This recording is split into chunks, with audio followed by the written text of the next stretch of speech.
Productions, baby.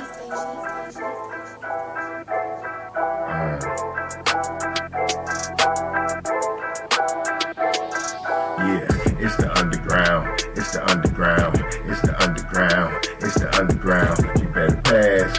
You better run. And that's your ass. Boy, you done. It's the underground. It's the underground. Yeah, it's the underground. It's the underground. You better pass. You better run.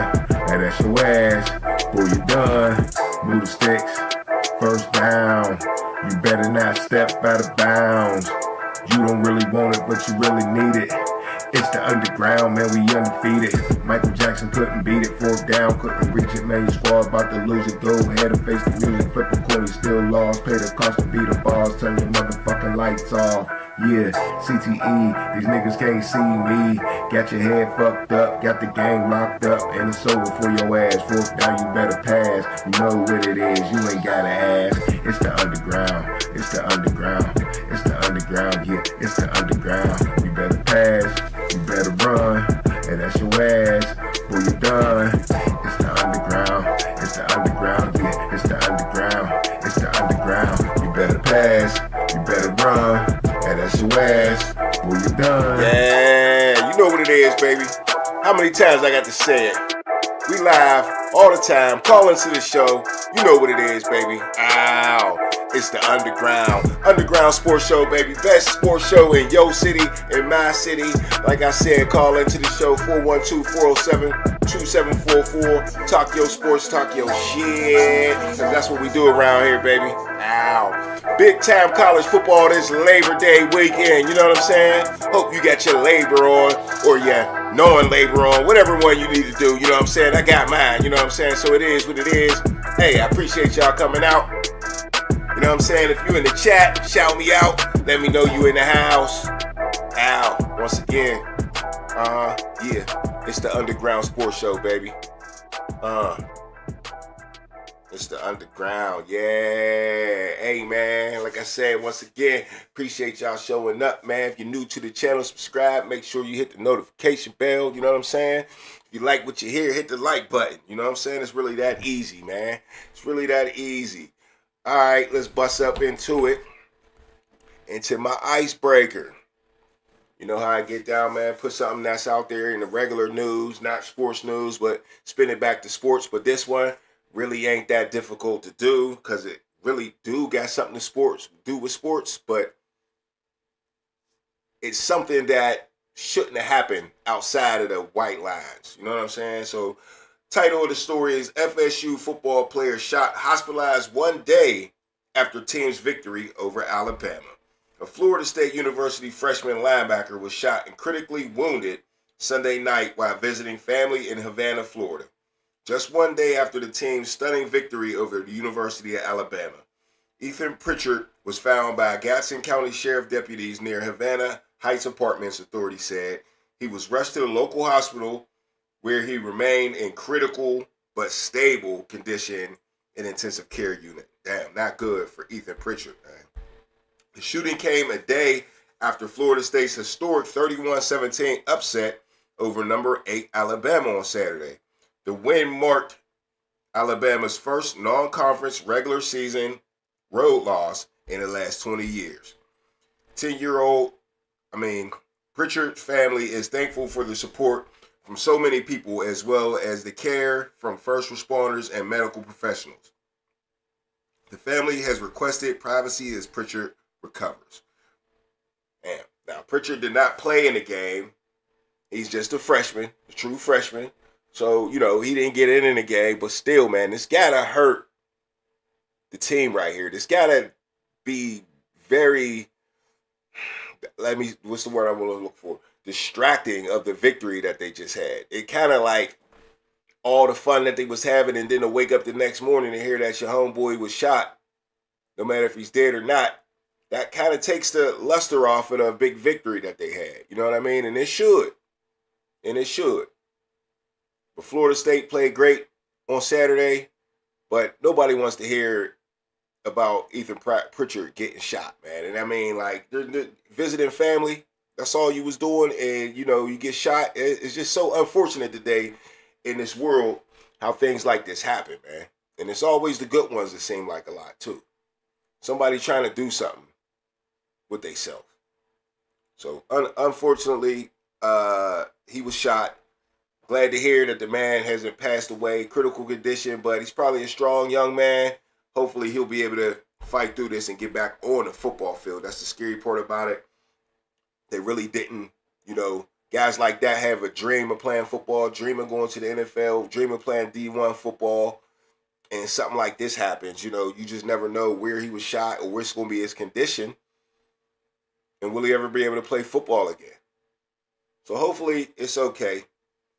And Ethan Pritchard will be back on the football field on a college gridiron, because that's what we talk about tonight, man. All right, big time college football we had this weekend, all right?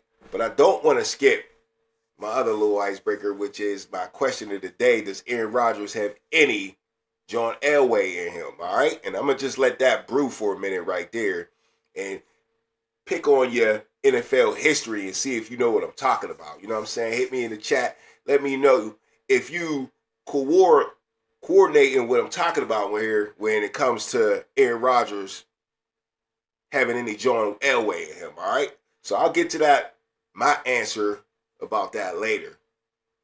But you think about it, call into the show, hit me in the chat, let me know if Aaron Rodgers got any John Elway in him. But back to college football. Tonight, from the very beginning, we're going to set it off with North Carolina getting shellacked, Bill Belichick getting checked by TCU real quick, man. The big story turned into a no story very quick. You got Michael Jordan in the stadium. You got Lawrence Taylor back in the stadium.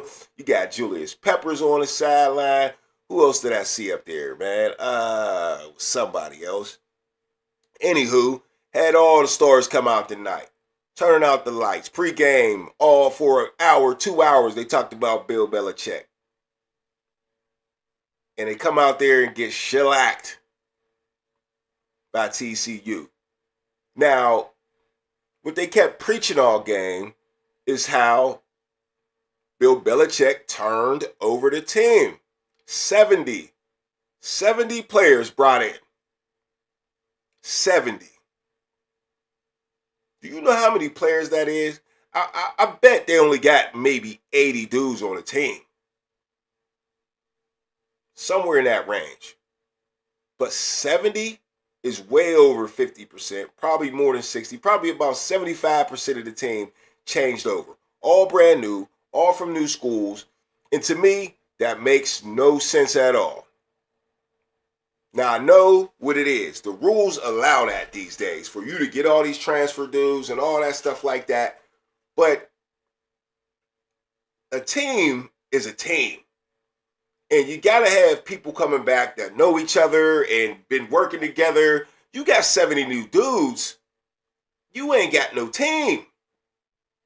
It's going to take a while to build as a team. Ain't no preseason in college. You playing against each other. Everybody's good playing against each other. So Bill Belichick found out real quick that college football might not be that easy.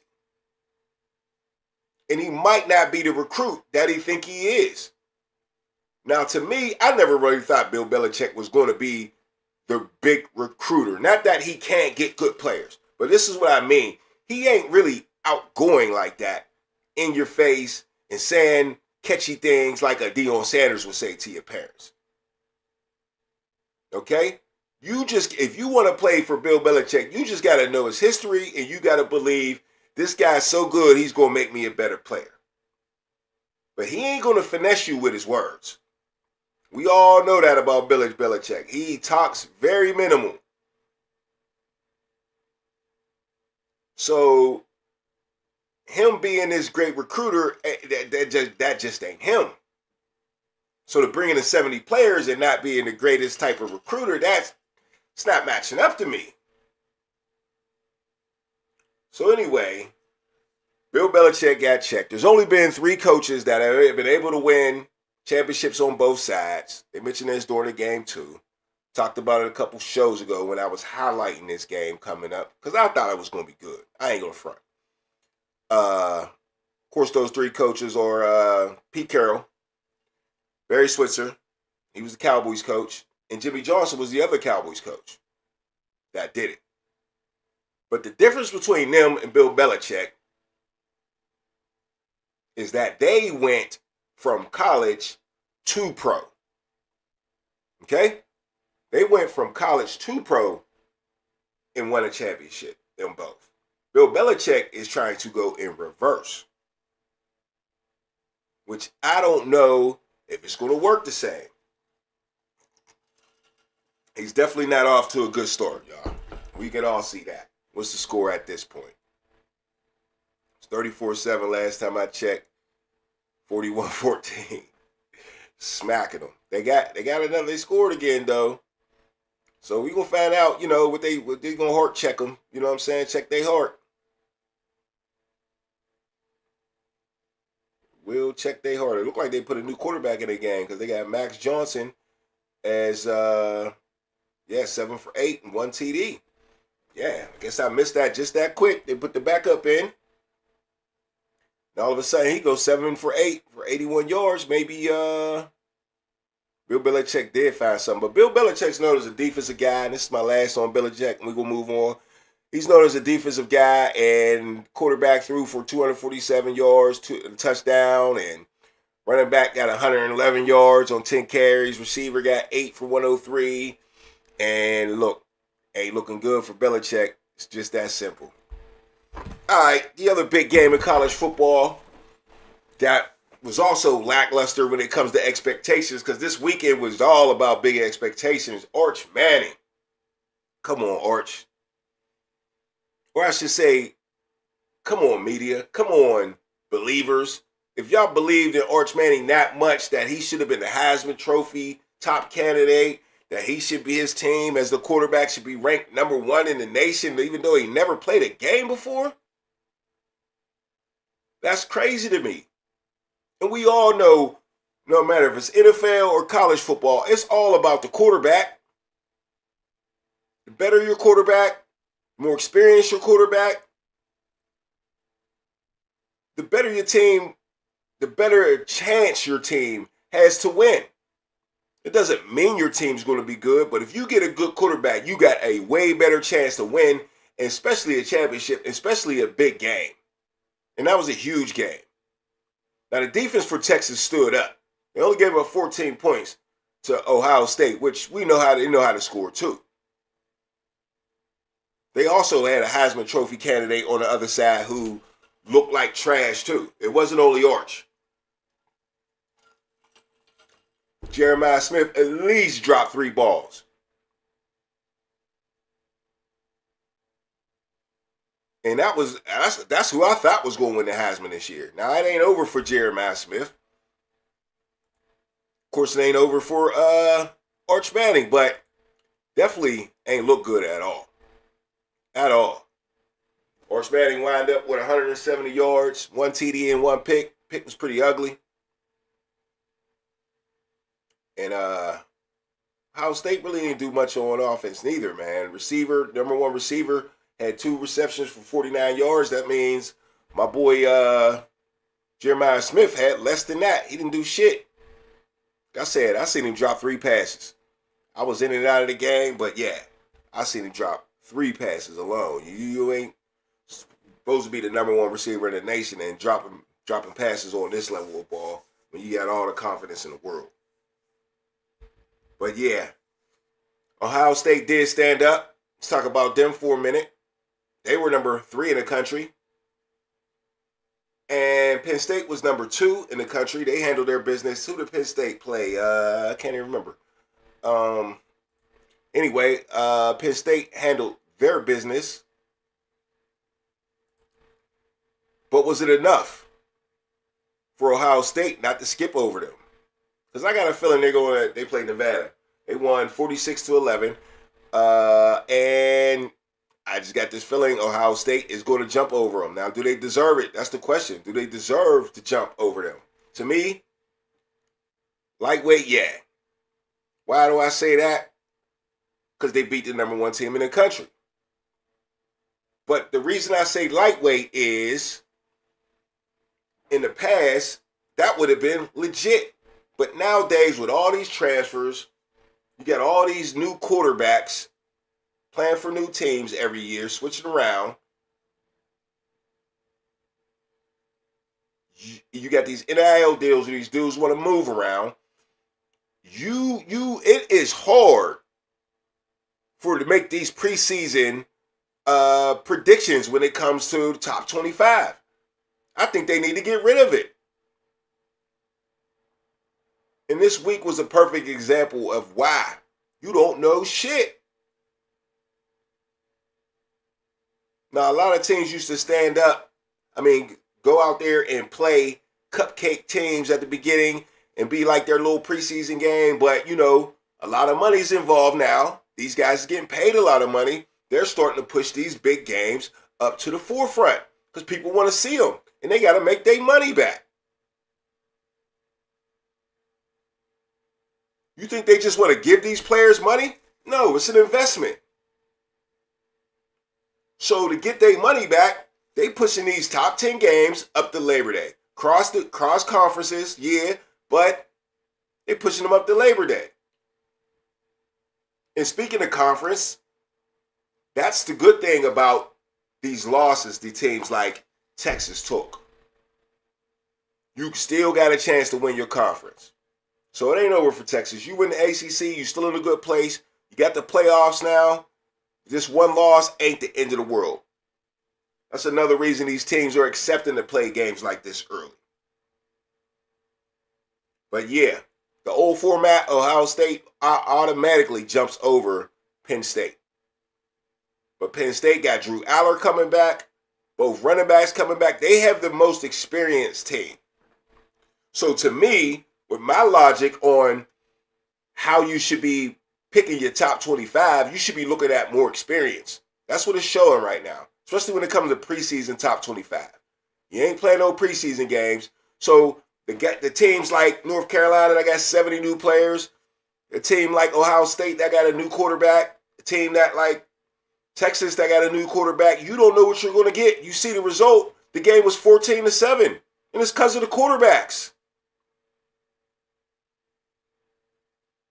So yeah, they gotta fix that and just drop it. Leave it alone. Wait till week 2 or 3, see what happens, and then you rank all the teams.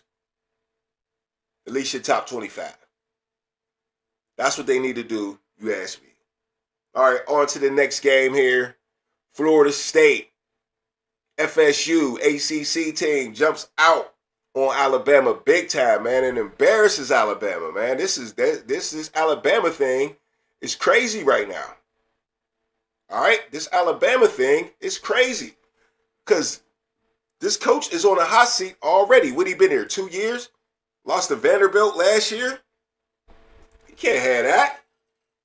And as I read earlier in the icebreaker, this is the first time they have lost an opening game in over 20 years.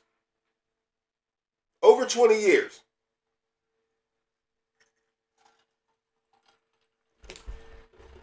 That is not Roll Tide at all. At all. Now, let's give some credit, though, to Florida State. Florida State ball. They look like a good team. Alabama just didn't look like a good team. Alabama looked lazy. Alabama looked like they had no leaders. Alabama looked like their players don't take accountability. And I'm sorry, but that's head coaching, bruh. That's head coaching. Now, the star of the game, though, was Thomas Castellanos. That's his name. Quarterback, and he looked like a damn good running back. Had 16 carries for 78 yards in a TD and was 9 for 14 for 152 yards. I mean, they played so much defense. They was in good position all game. They really didn't need to get a lot of yards. But yeah, dominated this game through and through. They was pretty much up by 14 all game. And yeah, Florida State takes out Alabama. And that was that. Now the game after that, the night game, was a big Heisman hopeful matchup between LSU and Clemson. The two quarterbacks went at it.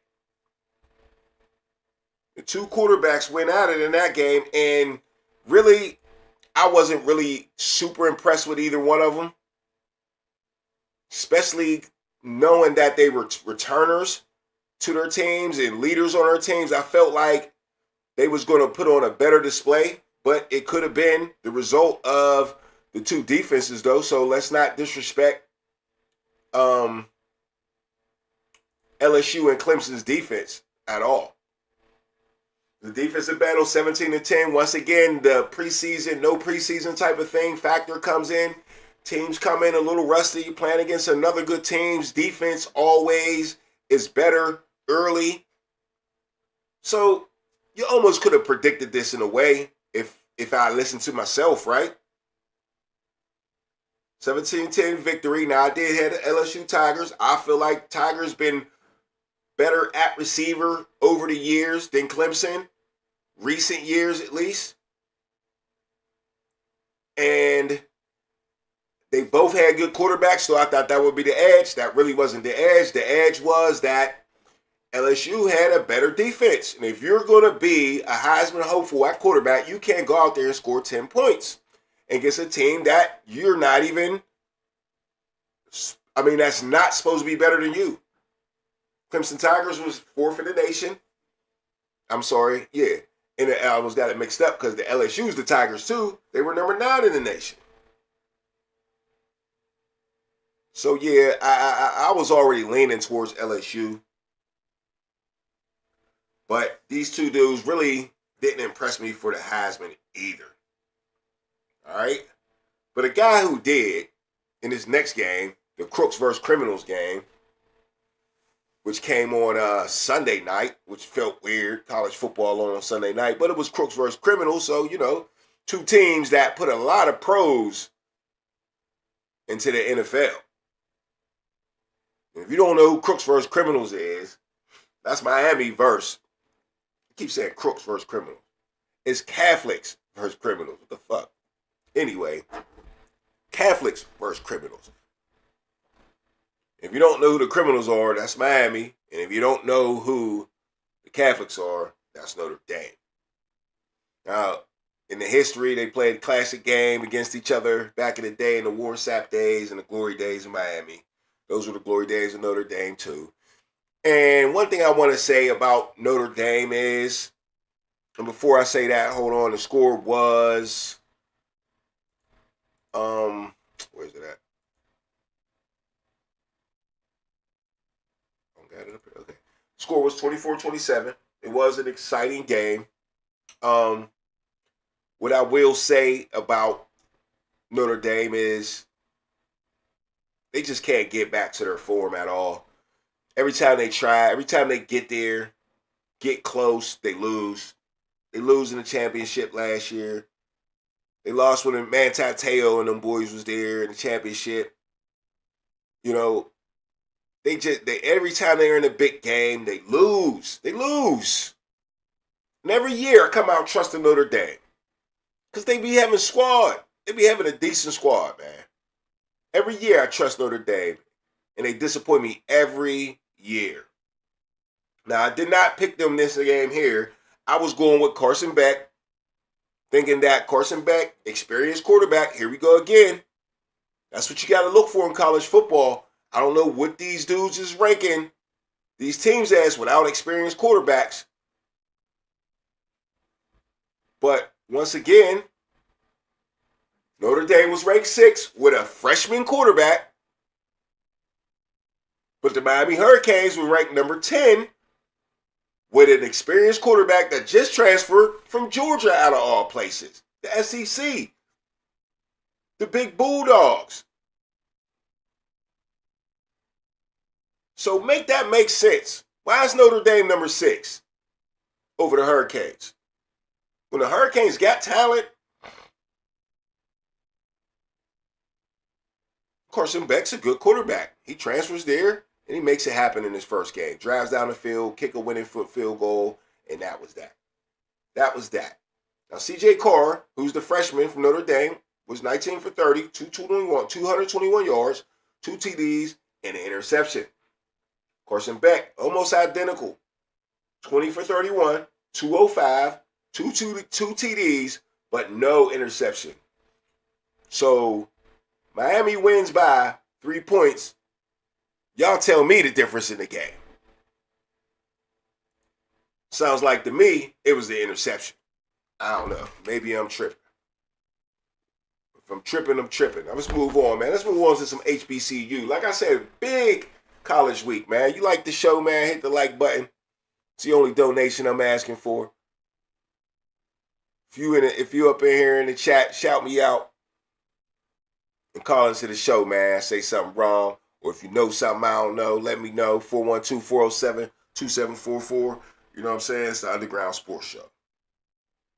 But back to college football, HBCU had a huge weekend also. Why? Because they got two new coaches in Deshaun Jackson and Michael Vick. Both of those teams, which is Norfolk State, Michael Vick is the head coach, and Deshaun Jackson is the head coach of Delaware State. All right? So big weekend to them just off of that. Now, the results were not big. Both teams lost. But I'm going to give them the benefit.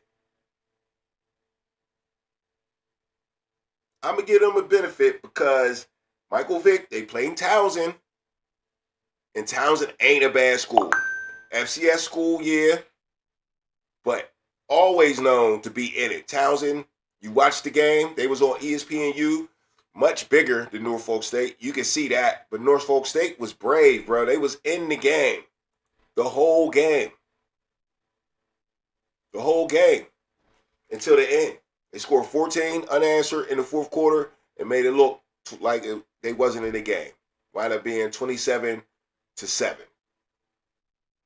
But it was 13-7 the whole game, bro.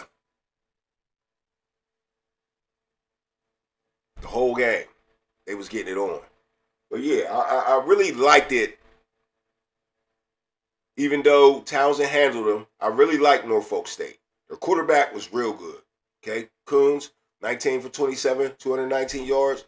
That don't sound like crazy, but he was very mobile, running around. He was good. And they had some good wide receivers. One dude, what's that? Drayshawn Kendrick, 11 receptions, 125 yards. Can't say he can't catch. 11 receptions, that's what's up. That's what's up. But yeah, Mike Vick, they hung in there for his first game. He was a little like Mike Tomlin on the sideline, kind of chill, low-key. Y'all know Mike Vick's personality. He's low-key. He ain't getting all rowdy. You know what I mean? So that was his coaching style. Now, Delaware State, what I'll say about him and Deshaun Jackson, even though I didn't get a chance to see that game, the score was 35-17. And it looks like, 14-3 at the half. Then they both scored a touchdown in the third quarter, so it wasn't bad. It wasn't a bad showing from Delaware State, but they played Delaware, the Fighting Blue Hens, and Delaware in that FCS are a very good team. One of the powerhouses almost. They sent a lot of dudes to the pros, man. Jeremy Chin went there. Joe Flacco wound up transferring from Pitt. And it looks like they had a real good quarterback. He was 28 for 36 for 251 yards and 3 touchdowns. And he rushed for 9 carries, 44 yards, and another touchdown. So, yeah, look out for Delaware, man. Damn, I mean, so, they hung in there, though. They both took L's, but they both jumped into the schedule with some tough teams, man. I got a feeling that both of them teams going to win some games. Delaware State and Norfolk State going to win some games. I've definitely seen the talent in Norfolk State watching them. Definitely seen that. All right, up next. Speaking of HBCU, let's talk some Colorado. Why? Because that's where Dion started, right? Jackson State University. Moved his way up to Colorado. Of course, his personality and his recruiting skills and all like that helped him get that, and his fame really, I believe, helped him get that Colorado job.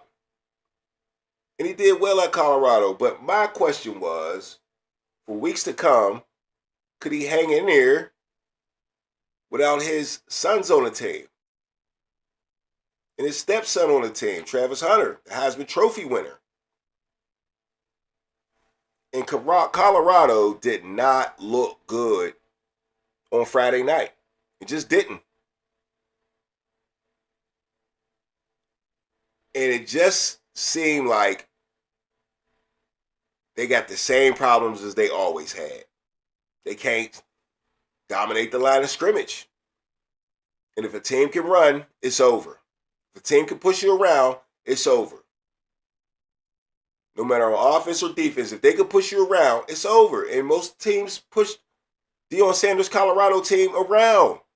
Georgia Tech ran for 300 yards. 300 yards. So Deion got to fix it. He's a defensive guy. Come on, Deion. Talk about you moved all these players around and did all these NIL moves and, bringing guys in, transfers. We need to see something better. Now, what did the score wind up being again? It was 27-20. They hung in there. I think the offense kept them in the game. It wasn't great by the offense, but the Salter kid wasn't bad. They could have won a game still. They still had really good offense. I don't think the receivers were as good as before. Once again, all Deion's receivers did go to the NFL. So maybe they're going to need another year. That's what it looks like. This team might be a little mediocre. And maybe till next year when they got a little more experience. But Kaidon Salter ain't no Shedeur Sanders. They don't have no Travis Hunter. And they don't got no leaders like Shallow. And it showed. But they still hung in the game. They looked prepared. They looked a little shell-shocked at first. Then they woke up. And Salter just the quarterback Salter just need to just get on point a little bit, man. He missed a little bit of passes in here. Made some bad decisions here and there. But he also showed a lot of potential. He really did. He was mobile. His accuracy was just bad. But he made some good decisions in the passing game here and there. But the accuracy what really killed him. And just took him off the field way too many times, man. They threw away a lot of points when you looked at his accuracy. All right. So let's switch it up here in a little bit. We're gonna go to halftime, and we're gonna talk some NFL after halftime. You know what I mean? Call into the show. We live. It is what it is, but hey, it's halftime. We'll be right back.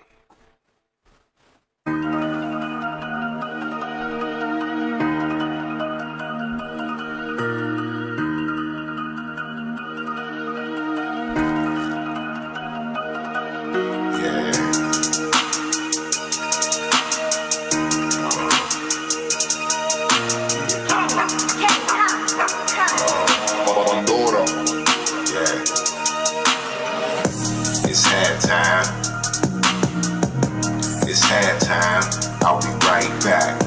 It's halftime. It's halftime. It ain't over yet. It's halftime. It's halftime. I'll be right back. It's halftime. It's halftime. It ain't over yet. It ain't over till it's over. Pull back, run you over. It's the halftime show. We need a turnover. Pick six. It's your boy Filthy Rich. Turn me up in this bitch. Hit the like button. That's the right button. Call in to the show if you know something, but you probably know nothing. Not my fault that you're playing for the wrong team, wrong scheme. Strike you out like Paul schemes. It was all a dream. You never gon' win a thing. Nah.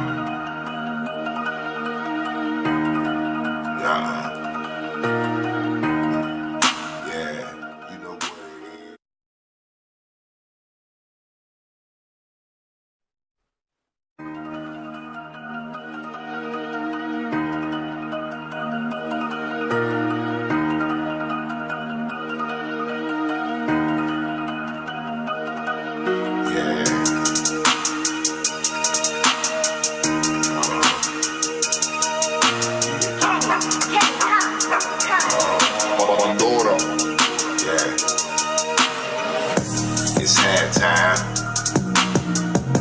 It's halftime. I'll be right back. It's halftime. It's halftime. It ain't over yet. It's halftime. It's halftime. I'll be right back. It's halftime. It's halftime. It ain't over yet. It ain't over till it's over. Pull back, run you over. It's the halftime show. We need a turnover. Pick six. It's your boy Filthy Rich. Turn me up in this bitch. Hit the like button. That's the right button. Call in to the show if you know something, but you probably know nothing. Not my fault that you're playing for the wrong team, wrong scheme. Strike you out like Paul schemes. It was all a dream. You never gon' win a thing. Nah.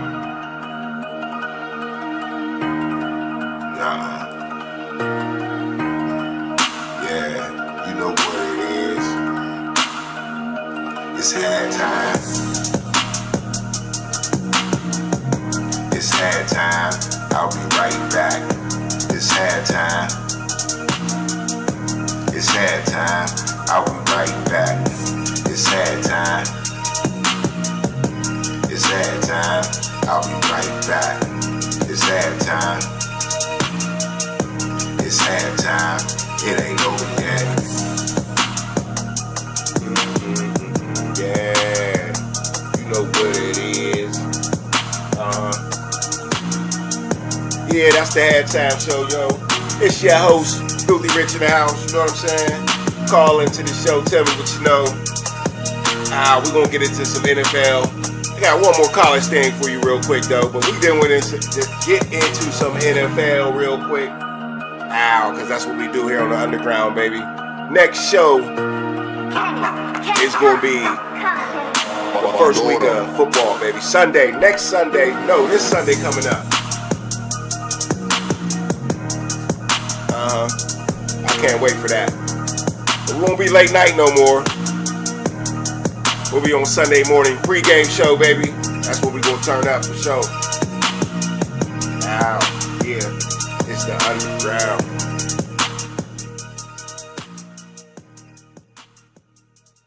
Appreciate y'all. Hey, man, look here. I want to show you one more thing about college football that I seen this weekend. Did y'all see Devin Hester's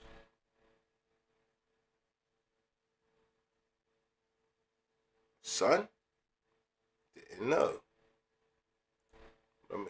Seen a video a long time ago, but yeah, looked just like him too.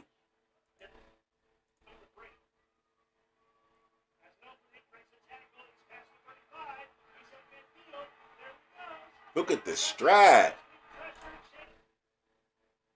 Now his dad wouldn't have got tackled, bruh. That's the only thing I'm gonna say. But bruh, you ain't gonna tell me he don't stride like you. That move right there, that's Devin Hester shit.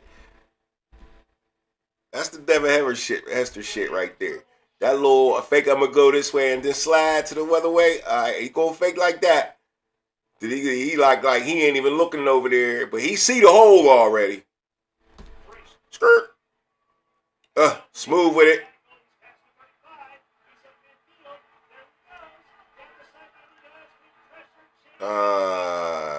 Like I said, dog. His dad don't get tackled though, bruh. His dad do not get tackled. But shout out to Devin Hester. I'm looking for more of this, bro. What school is that? Oh, Forum. That's right. And they ain't bad though. Furman, whatever they call it. Yeah, they ain't bad. They ain't bad at all.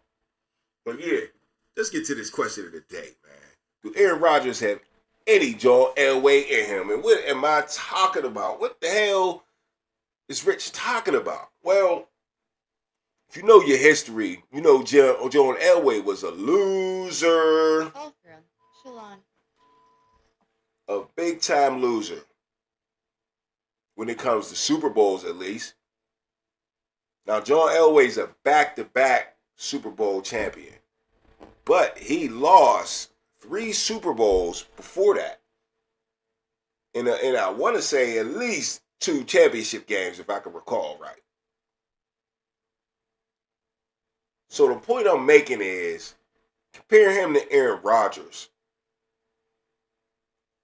Aaron Rodgers didn't lose no Super Bowls, no. But he lost a whole bunch of playoff games where he was on some good teams. He let people come in that building and beat him. So he's got his own shortcomings. That's what I'm trying to say. John Elway was getting the Super Bowls, but he was losing. He lost 3 of them. I want to say to the Giants, Washington, and somebody else. They lost. When he was young, he was losing Super Bowls, bro. But he finally, when he got old, he finally made it happen. Went back to back. Now, how old was he when he won them Super Bowls? How old was John Elway when he won his first Super Bowl? Okay, so he was 37. Pittsburgh Big Dog, what up, baby? You already know what it is. Yes, sir. Appreciate you in the house. But yeah, does Aaron Rodgers have any John Elway in him? Like I said, John Elway was a loser for a long time. They made up for it late in his career. Like I just looked it up, 37 years old. Went back to back. Can Aaron Rodgers have some John Elway in him? Does he have any in him? Because he's had his own shortcomings. And now he's in a position on a potential good team. Yes, he did. Pittsburgh Big Dog says A-Rod choked as the number 1 seed over and over. Definitely. And that's what I'm saying. Will he get over the hump? Now, if you're going to compare him to John Elway, though, you have to put the facts there. John Elway was old, but he also had a 2,000-yard running back in Terrell Davis, Hall of Famer. He also had a Hall of Fame tight end who we all know in this media sports world is Shannon Sharpe. And then he had a stingy-ass Orange Crush defense. They wasn't literally the Orange Crush because that wasn't that era, but they always call them Orange Crush. But yeah, they were stingy and they were nasty. I want to say Romanowski was out there. Don't get much nastier than that. I'm trying to think who else was that DB or something. I don't know. But they had a good defense. But can Aaron Rodgers pull a John Elway in Pittsburgh? And the reason I just said all that is he's going to need some help. Once again, John Elway had 2,000 yards from a running back. And the best tight end money could buy at the time. Now, we just bought a tight end. And we just paid a running back. We also paid a number 1 wide receiver. Now, is Jaylen Warren going to run for 2,000 yards? That's tough. That's tough. But I'll take 15. I'll take 15. If Jaylen Warren give you 1,500 yards, Aaron Rodgers got a better chance to have some John Elway in him. 15. Now, how you going to replace Shannon Sharpe at tight end? Well, you got 2 of them. Matter of fact, you got 3 of them. One's big as a house. The other one is supposed to be a pass catcher, got great hands, split him out wide. And Jonnu Smith supposedly can do everything. So if you combine these 3 guys together, I think we can get some Shannon Sharpe on. And Aaron Rodgers is going to need that if he's going to have some John Elway in him. Also, we talked about the Broncos defense. What is this Steelers defense going to do this year? What are they going to do? First thing we don't need is the injury. Nowhere.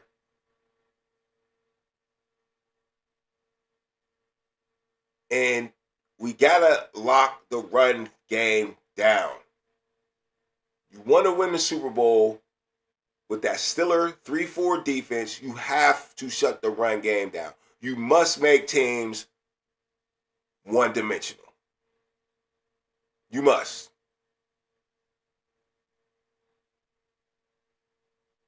So, yeah. A-Rod's going to need a lot of help trying to be John Elway. You know what I'm saying? Seeing if he got some John Elway in him. And that's my question of the day. And I'm going to leave it up there. It's going to be up there Sunday. Does Aaron Rodgers have any John Elway in him? But to switch it up, let's talk about the Cowboys and the Packers. And their big trade of Michael Parsons. Now, to me, I want to say both sides win,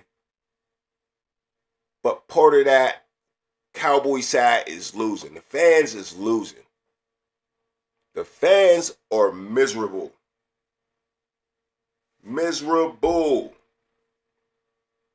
It's like every time we almost get there, I'm trying not to cuss because you got the camera on me. Cowboys Nation, y'all got to stand up with me right now. This don't make no sense. It's like he's sabotaging us. I swear Jerry Jones sabotaging us, bro. This is fucked up, man. I don't know what to do right now. I said it first. If he traded him, I'm gone. I said if he traded him, I'm through. But I can't do the team like that. I'm a Cowboys fan to the day I die. But damn, we cook, bro. We cook. And then you gonna get who what the dude you traded for? Who you trade for? Who is that guy? You could have just paid him. If he gonna give him a couple of million, why you just give it to Michael? I don't get this shit. This thing, we know what it is. You can't tell him what to do because he owns everything. Arkansas mentality. Arkansas fucking mentality, bro. Michael Parsons is no longer a Cowboy, people. He's no longer, he's a fucking Green Bay Packer, a cheesehead. And he gonna get that hell, I'm telling you, bro. People want to hit him anyway. I can't believe this. I'm at a crossroads right now, for real. I don't even know if I'm gonna watch the fucking game now. I'm crushed. Y'all can laugh at me. Yeah, we laughing, bro. We ain't laughing at you, though, dog. Real shit. We feel that. If we would have lost TJ Watt here in Pittsburgh, motherfuckers would still be mad for about 3 years. They call him Michael Parsons a once in a generational type player.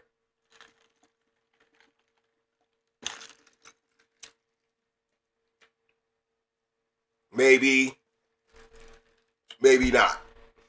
He's going to have to prove that in Green Bay because if you ask me, really didn't prove it for the Cowboys. And that's why Jerry Jones ain't want to pay the man. What have you done for me lately? It's one of the oldest ones in the book. Michael Parsons got some personal stats, but he's gave Jerry Jones nothing. Absolutely nothing. 14 sacks, 13, 16. Okay, them is all yours. I need dubs up here in the booth. I need W's. And that's part of the reason TJ Watt was paid what he was paid. That is the reason. There's no thinking about it. We haven't won no Super Bowls or nothing like that with TJ Watt. But the games that we have won, the positions that we have been in, no matter if we lost that playoff game or not, they were because of TJ Watt. And we all know it. You got to admit that. You got to admit that. So you owe TJ Watt a couple bucks for the position you was even in. The Cowboys wasn't even in the same positions the Steelers was in. They went to the playoffs once since he been there, I believe, and all I remember is when they got their ass kicked by Green Bay. And that's the no-show game, right? And everybody jumped on TJ Watt for having a no-show game. And then when another edge rusher have a no-show game, who's supposed to be so much better, y'all say, than TJ Watt, because he's young, was a no-show. But everybody screamed, give him his money.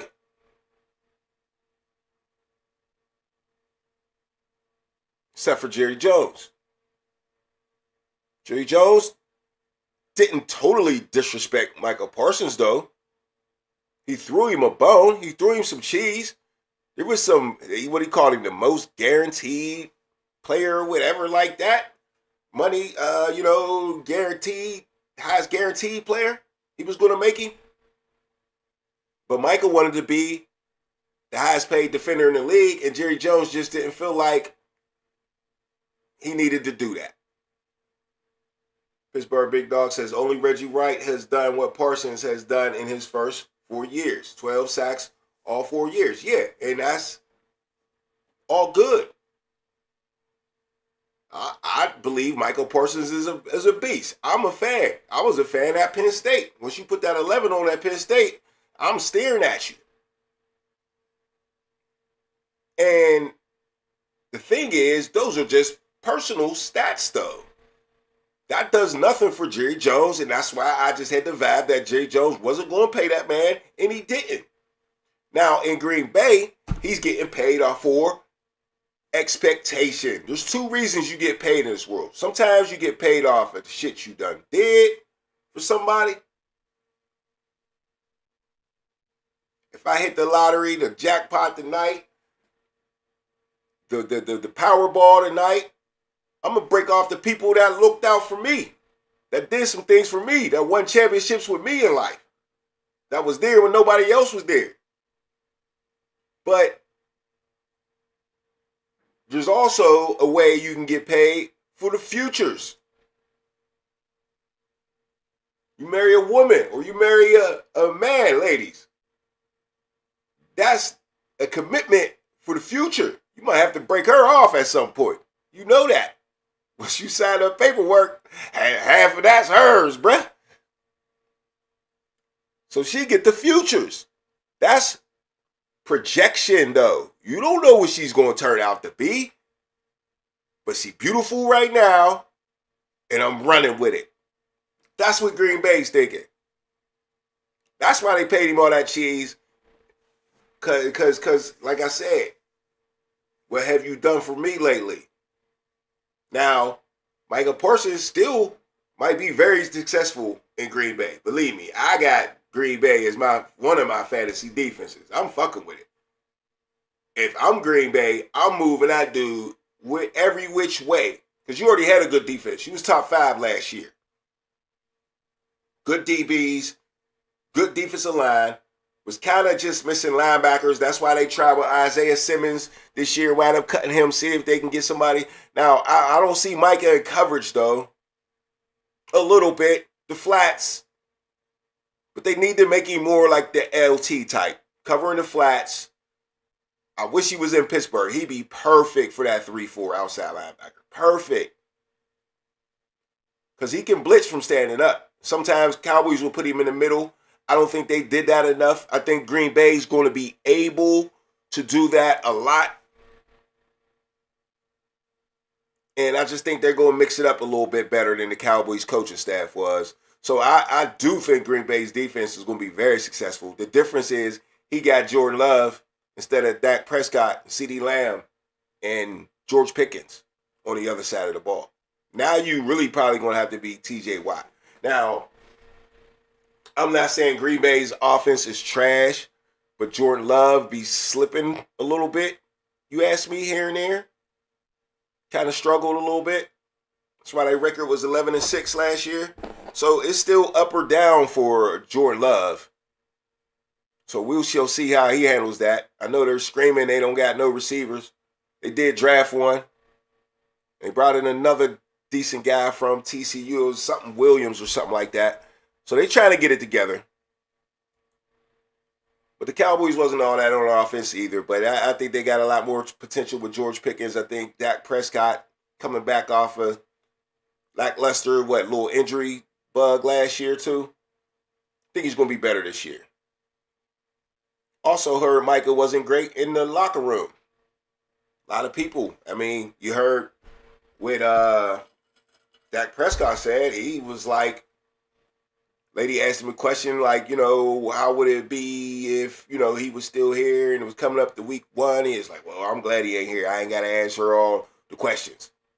Like, stop talking about him now, basically. It wasn't like, oh, that was my guy. You know what I mean? I'm glad he's gone. I'm trying to win a championship. That makes our team better. It was like, good riddance, bruh. But Micah did ask for a trade. And then I don't think it's that serious, like he's really in his feelings or nothing. But it's like, look. And the last point I really wanted to make, this leads right into it. Basically, you disrespecting the shit out of everybody on the Cowboys. Everybody on the Cowboys right now. If I'm on that team, I feel disrespected. Not that Micah don't make us a better team, but for y'all to say, now that he's gone, we trash, or we dropping off, we falling off big time, we ain't got a chance no more, I'm disrespected. Just like tonight in North Carolina TCU game. The whole hype was about Bill Belichick and he brought 70 new dudes on the team when TCU bringing back 19 starters. 19 starters. And they jumped out on their ass, bro. Pittsburgh Big Dog says Jordan Love and Jacobs is solid. Rookie Matthew Golden will be a decent wide receiver. I do agree with that too. I agree with that. And Jordan Love is solid. But, solid don't always win playoff games. But the NFC is kind of like, you got a chance in the NFC. You really got a chance. That defense I think it's going to be good. Jacobs is a baller too. Matthew Golden was a beast at Texas. For sure. For sure. And y'all want to? I'm crushed. My bad. I thought they had decent little receivers. Wicks, Reed. Cowgirls lose 9. Pittsburgh Big Dog says Cowgirls going 9 games. Oh, ceiling. Oh, okay. That's why I was reading wrong. Ceiling for the Cowboys is 9 games. Man, yeah, shall see. It's going to be tough without Micah. But like I said, they should have a chip on their shoulder. They should feel very disrespected. I wouldn't be surprised if they stepped up a little bit just off of that. But I had them in my top 15 when they had Micah. I really did, and I don't know if that is still true. But I would have my chip on my shoulder and be ready to go. All right, let's check out some Super Bowl odds here. Up next, the odds on FanDuel to win the Super Bowl. But the Ravens is number 1. I do think the Ravens got the best roster in football. Buffalo Bills are number 2 at plus 750. So that means if you put on $100 on Buffalo or the Ravens to win the Super Bowl, you get $700. I don't think that's a bad bet to bet on the Ravens. I mean, it's not far-fetched. You want to blow 100 to get 700. It's going to take 3 months to get here. But, hey, at least if the Ravens win a Super Bowl, you get $700 fucking dollars back. All right. Then you got the Eagles and the Chiefs and Detroit Lions round off the top 5 Super Bowl odds. They're the top 5 teams to win the Super Bowl. Now, if you put $100 on the Detroit Lions, you bring home $1,100. That ain't bad. That ain't bad at all. $1,100 for the Lions.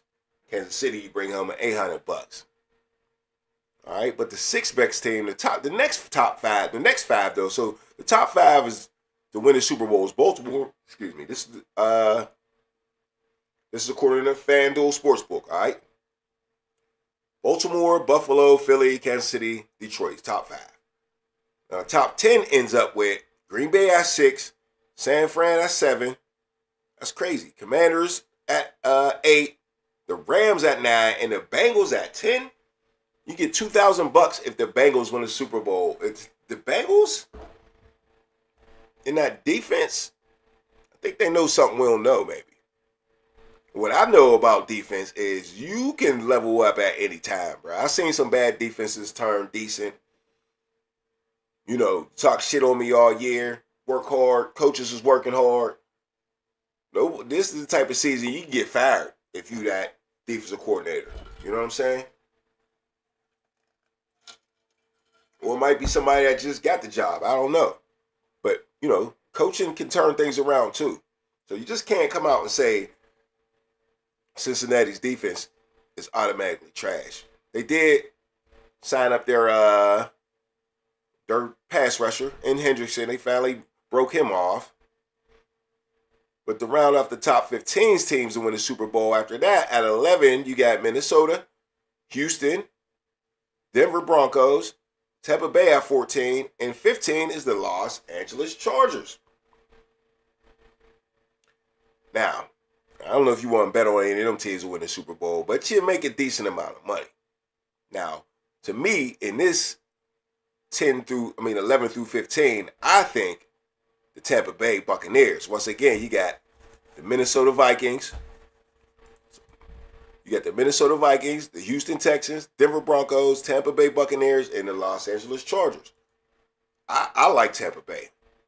I like Baker Mayfield. He's a winner. Let me say that about Baker. I can see Baker. He really wants it. When I see Baker play, that's how I feel. I feel he wants to be a champion. And he's going to give everything to be a champion. That's why you see him with a lot of yards and still throw a lot of picks too, though, with a whole bunch of touchdowns. Because Baker's a true gunslinger, a true go-getter, and he's got all the accolades in college. #1 draft pick. Been good for 2 teams, won playoff games for 2 different organizations.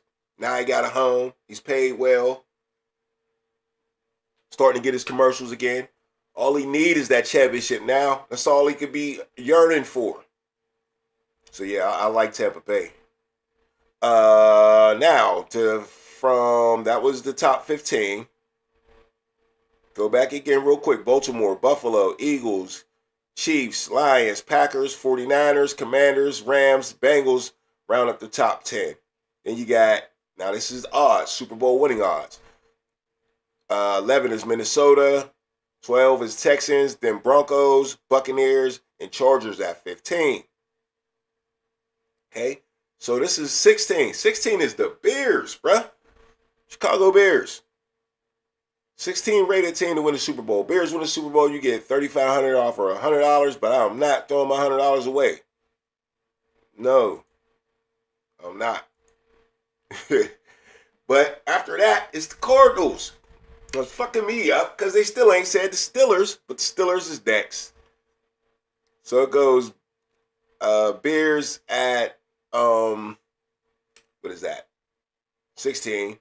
Cardinals at 17, Steelers at 18, Jaguars at 19, and the Cowboys at 20.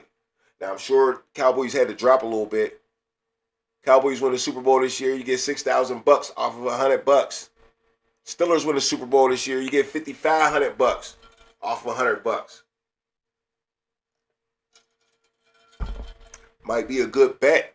Maybe Vegas is trying to fool us on this one. Maybe Vegas is dropping them down so low to make you not pick them. Oh, yeah, they must be sad. So it goes on. It gets to a lot of the worst teams. New England, Seattle, Super Bowl odds. Miami might be sneaky good. Top 5 defense last year. 2 is back. Get $8,000 to Miami Dolphins win the championship. And let's not even talk about nobody else. Worst team, New Orleans Saints. You'll get $40,000 if the Saints off $100 if the Saints win the championship. Some rich dude, you might as well invest in that. That shit ain't happening though. They started Rattler. I don't know why they started Rattler over Tyler Shock.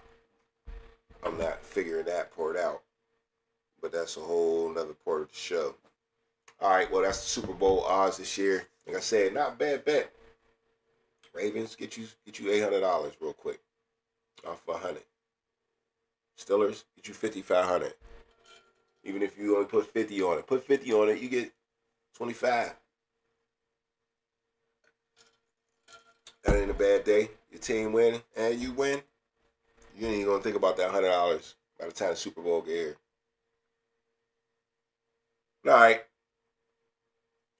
Sticking with the NFL, let's take a look at week 1, though, man. It's Monday night.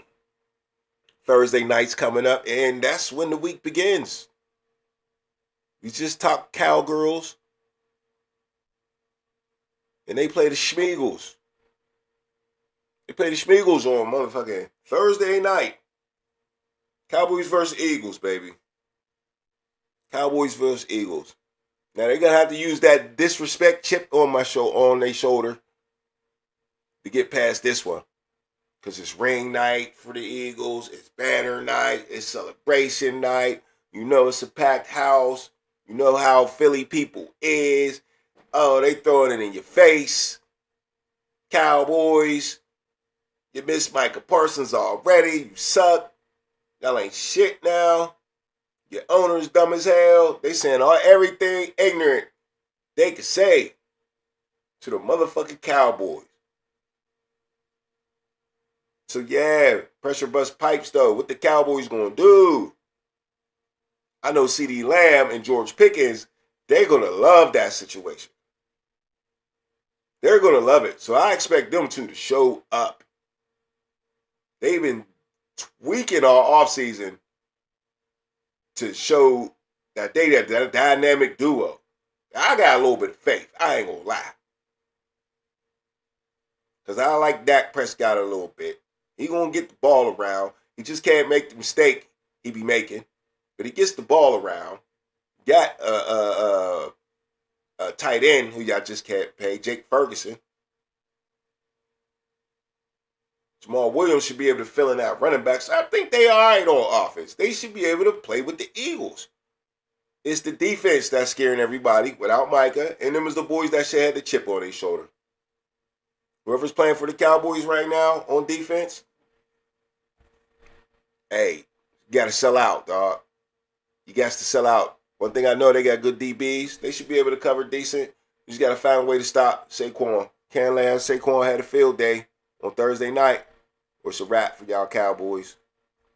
It's a wrap. You're going to look like some bums, and they're going to be talking shit on you. See what we can do without Mike. It's already over for y'all.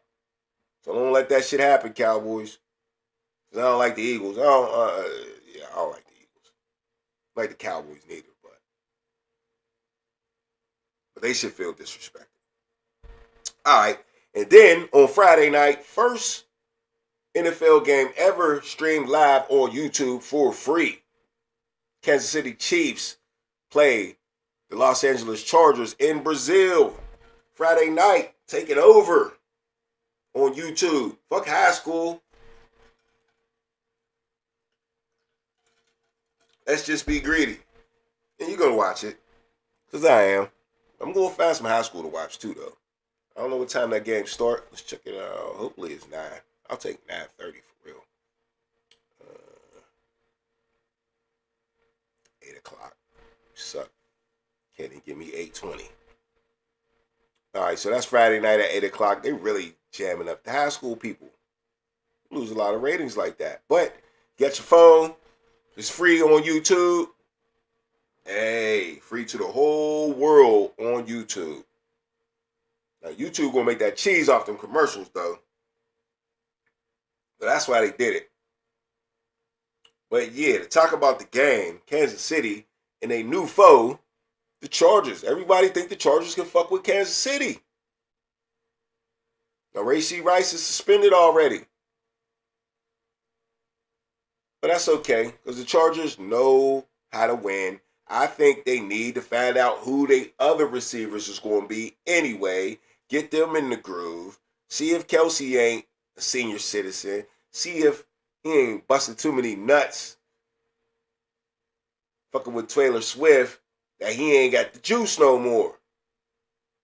Know what I'm saying? You know you get jiggy in the bedroom too much. You ain't gonna be in mode. Don't act like y'all don't know. Gotta chill. Hit that once a week. Travis, need you to be cock strong. You know what I'm saying? The Chiefs trying to hold down the kingdom, but the Chargers is coming. And the coach, what's his name? Damn. Anyway, it'll come to Harbaugh. Y'all know, everywhere you go, you win. So it's coming. Najee Harris is cleared. Heard that today. Najee Harris, he can see again, Pittsburgh big dog. Najee can see. See if his vision get better after the fireworks accident. I got a feeling he's going to be better for them than he was for the Steelers. I like Najee, man. I mean, I ain't saying they ain't not letting him need to go because they can have something more dynamic in Jaylen Warren. I can see that. He got a lot of tread on them tires too, but he never got hurt, so you can't tell. But he wasn't that dynamic to where the Steelers need to make a big investment in. Appreciate it, bro. Jim Harbaugh. Everywhere he go with his khaki pants on, he went. So, hey, Chargers is slowly coming. Lacking that wide receiver a little bit. They picked up Trey Harris in the draft out of Ole Miss. You know how they get down. A.J. Brown's an Ole Miss guy. DK Metcalf's an Ole Miss guy. Mike Wallace was an Ole Miss guy. F Jim too. Pittsburgh Big Dog says F Jim too. Cyclops still got no vision.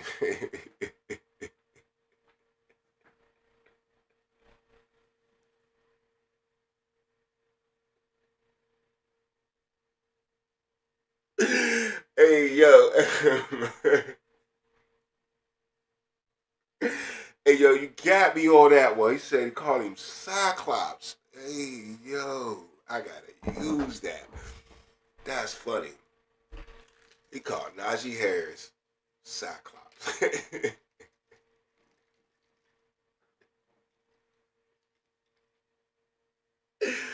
Oh, shit. Oh, man, I got in my head the He-Man Cyclops dude, man, with his face. Hey, yo, Herbert will keep choking in the playoffs. He not it. Hey, I don't like Herbert either. They love Herbert, though. He's in everybody's top 10 quarterbacks. They love Herbert. He be choking in the regular season, bruh.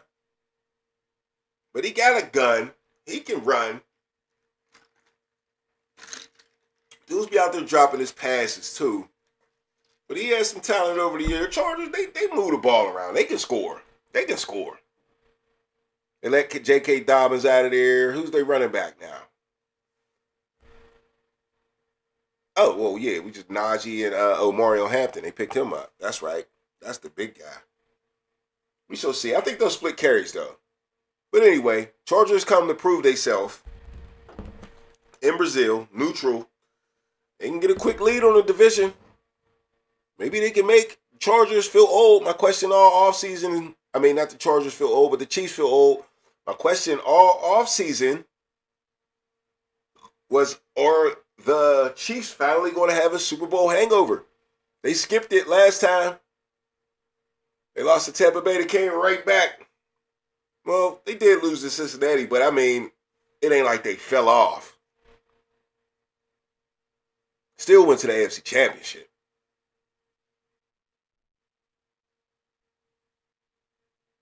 So, I just think the Chargers got a chance.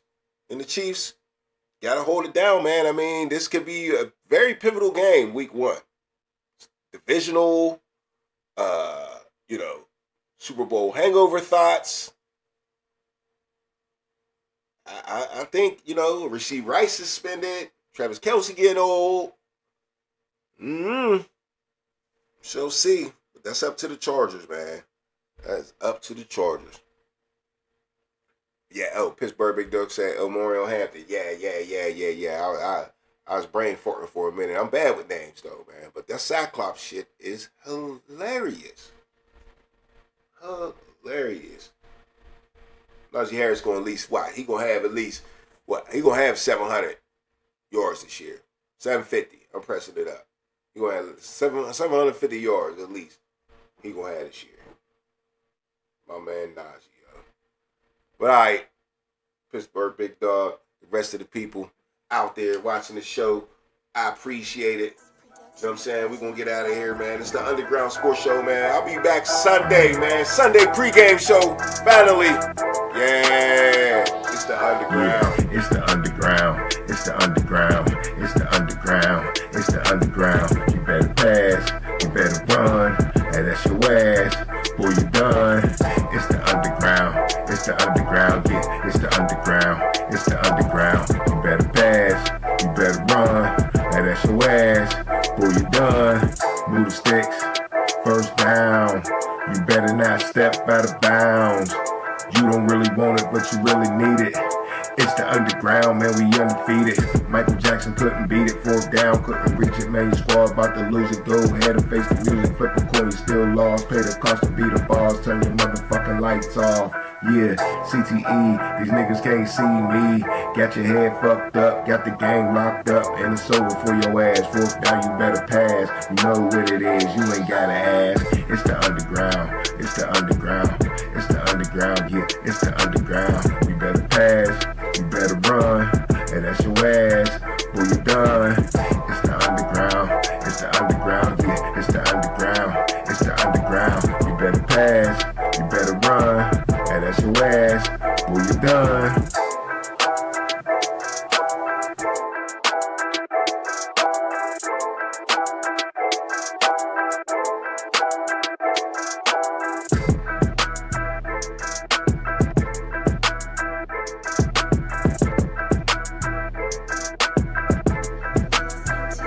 Robin Banks Productions, baby.